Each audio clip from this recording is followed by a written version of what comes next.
Hello everyone and welcome back to Jack 2 Renegade on the Sony PlayStation 3. I am One Wild Sheep yet again, and today, ladies and gentlemen, we are returning to the mining operations. At least I think, yeah, we're basically going to the shuttle back in the port, you know, this big red beauty here. And we're going to be returning to that facility where we had loads of, we blew up the drill.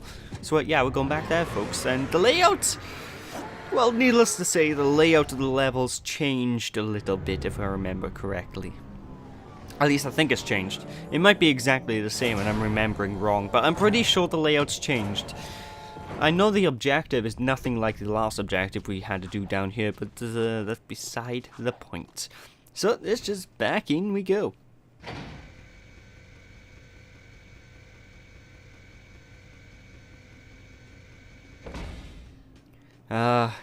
You can feel your spirits drop with that lift, can't you?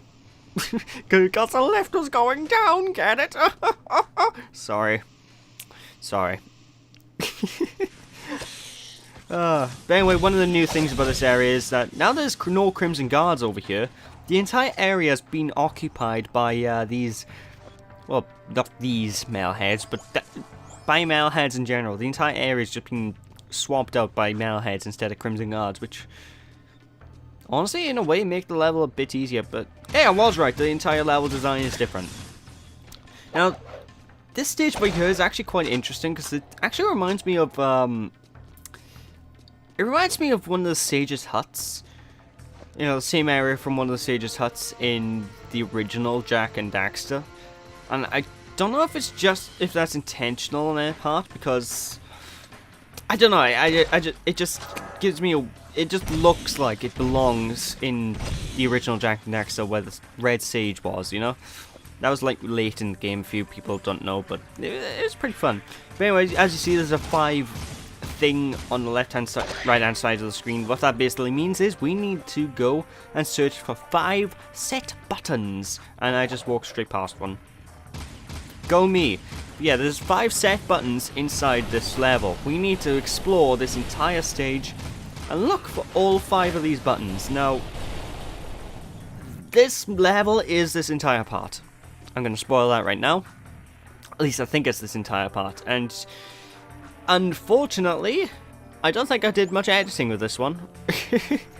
Probably because I didn't know where to edit, because I want to show people where each of these buttons are. So yeah, ladies and gentlemen, we're going to be doing a lot of wandering this time, which normally I would have cut this out, but well, a lot of wandering out. But because of the way this level is designed, if I just cut to each of the switches, it won't help you guys figure out where the switches are at. So for the walkthrough purposes, I left it in, you know, which either you can be thankful for or you'll hate me for. Chances are I'm going to hate myself for that, because you know, editing and voicing over stuff that's not editing is not fun. But anyway, jumping on these platforms by here, what you're going to want to do is basically ground pound one of the platforms twice. After the second ground pound, basically the platforms will fall. When they fall, good luck.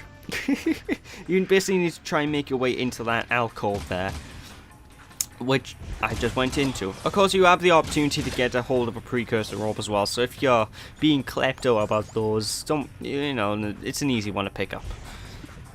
I still don't see the point in picking up the precursor ropes personally, though, because let's face it, there's no real point to them unless you want to cheat, or unless you want to do bonus features like the glorious big head mode, which is a cheat code I wish showed up in more games, ladies and gentlemen, because playing GoldenEye 007 with big head mode was one of the greatest things ever. Hell, I think it was a game mode in that called Donkey Kong mode, and it gave you giant hands and a giant head. It looked absolutely amazing, you know? I miss cheat codes, basically, folks, that's what I'm saying. If you're stuck at a level, you could input a cheat, boom! It makes it easy to get past the level. If you wanted to be funny, input a cheat, boom! You can be funny.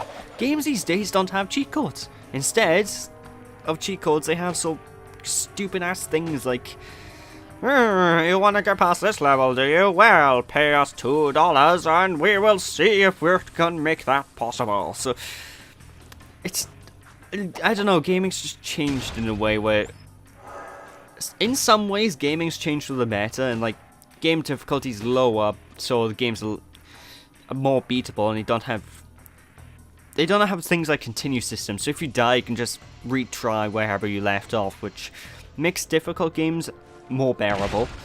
You won't be having any Castlevania 1 sort of deals where the entire time all you hear is and then you have to restart the entire game because you died in bloody Clockwork Tower with all the Medusa heads. Sorry, got carried away then.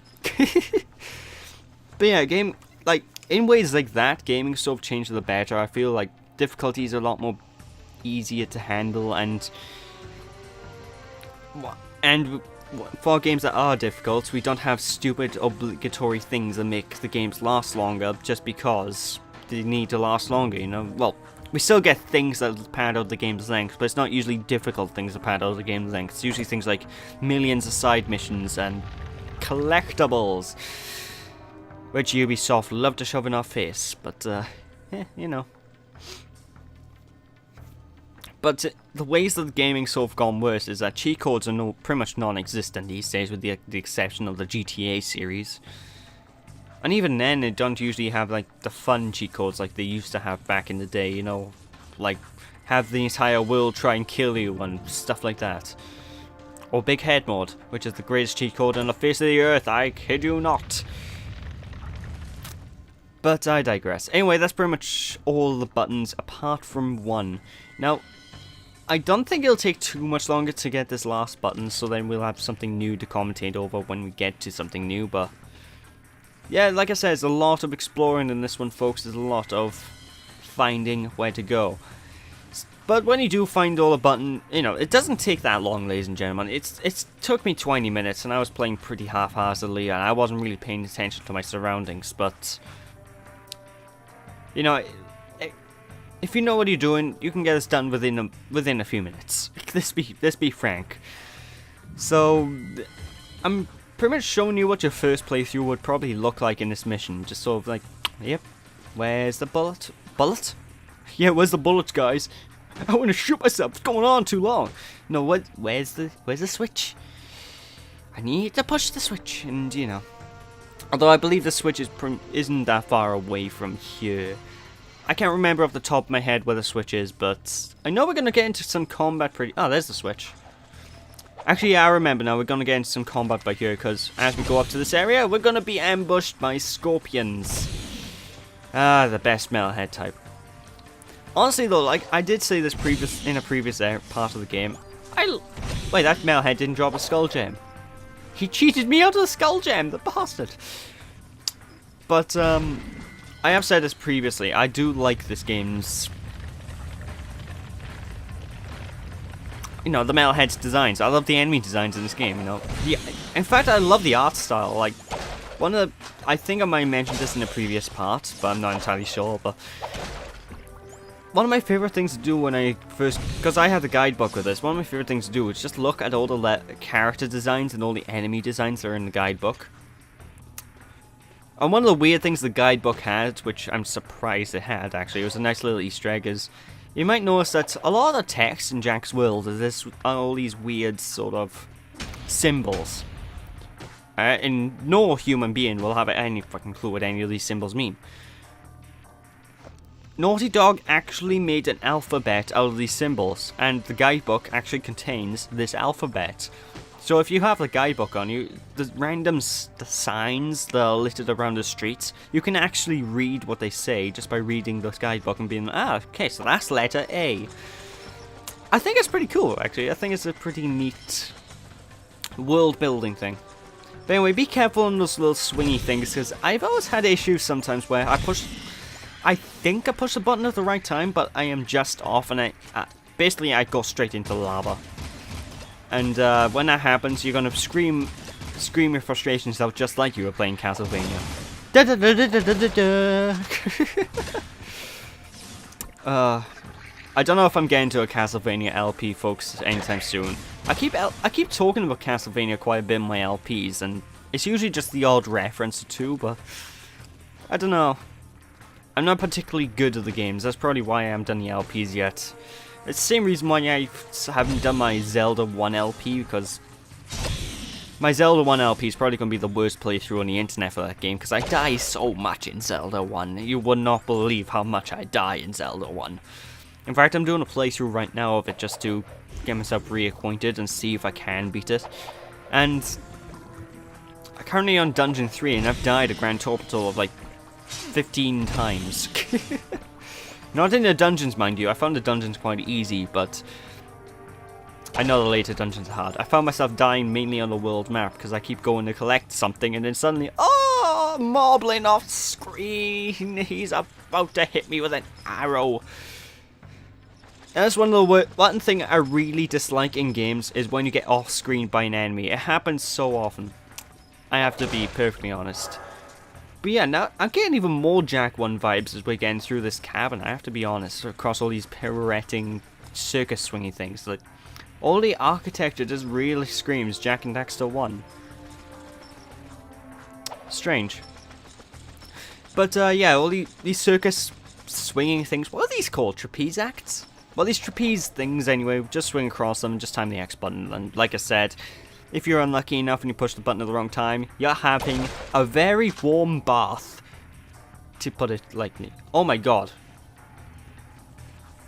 Hang on, isn't that... No, it can't be, can it? I'm actually not no, it isn't. Okay, I thought that the building was something else for a minute then. I apologize, folks. Anyway, this is dickish enemy placement by here, because these guys by here, they sort of throw NG blasts at you. I haven't actually explained this move before, you know, we've seen them before. They sort of throw an NG blast at you in like an arc. You know, basically they act like they got a fire flower, and they throw fire flower fireballs at you. If those hit you, they hurt, obviously. It's like getting hit by a giant glowing fireball. But be careful of them, because whenever they throw them, their arc can be very deceptive. Like, they'll throw it and you won't know where you're dodging properly, and it can be quite iffy. I'm on it. Wait a minute. I think this time you should go get the thing. Looks dodgy up there. Don't hurt yourself, Jak.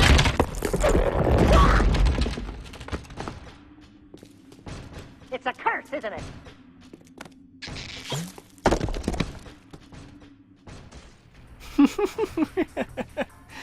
I gotta feel sorry for Daxter. You have to, haven't you? But I digress. Anyway, let's just continue and get moving onwards to, well, out of this mine and cave area so we can actually progress on further in the world. Shall we? Also, by the way, I'm pretty sure one of those buildings there was the Red Sage's hut from Jak and Daxter 1. I'm not actually sure. The entire area gives me Jak and Daxter 1 vibes, so it wouldn't surprise me if it is, it could just be my brain playing tricks, because I am convinced that looks exactly like the fire level. But I digress. With that, ladies and gentlemen, I'm going to call it a part here. So thank you all for watching. Hope you all enjoyed. Don't be sheepish, people. And when we return next time, we'll be doing more adventures in the world of Jak and Daxter 2. So thanks for watching, people. Don't be sheepish. I'll catch you all then. Bye!